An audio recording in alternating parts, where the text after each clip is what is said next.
Good evening.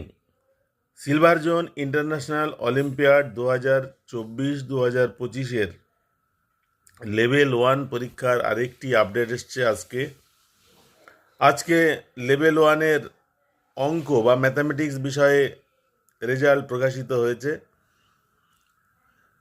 Enrolment number, passcode, email ID, mobile number, স্টুডেন্টের নাম এবং তার পিতা বা মাতার নাম যেটা এনরোলমেন্ট টিকিটে আছে এবং যেটা তারা তাদের ওএমআর শিটে লিখেছিল, পিতার নাম বা অন্য কারোর নাম ভুল ছিল, বানান ভুল ছিল, সেটা যদি পরীক্ষার সময় সংশোধন করে দেওয়া হয় তাহলে সংশোধিত নামই লিখতে হবে।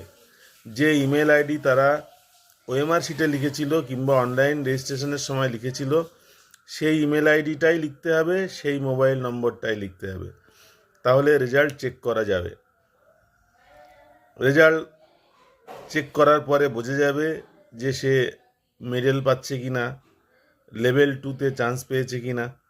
সুতরাং সকলকে এনরোলমেন্ট টিকিট সাথে নিয়ে রেজাল্ট চেক করার কথা বলবো।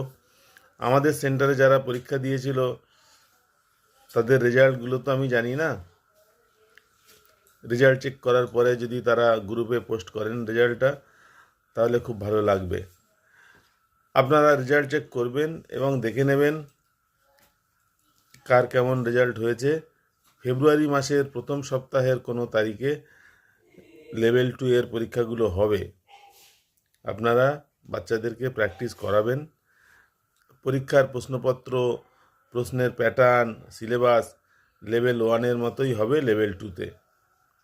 এই আপডেটটুকু আপনাদেরকে দেওয়ার দরকার ছিল, আমি জানিয়ে দিলাম। ভিডিওটি দেখবার জন্য সকলকে ধন্যবাদ। নমস্কার।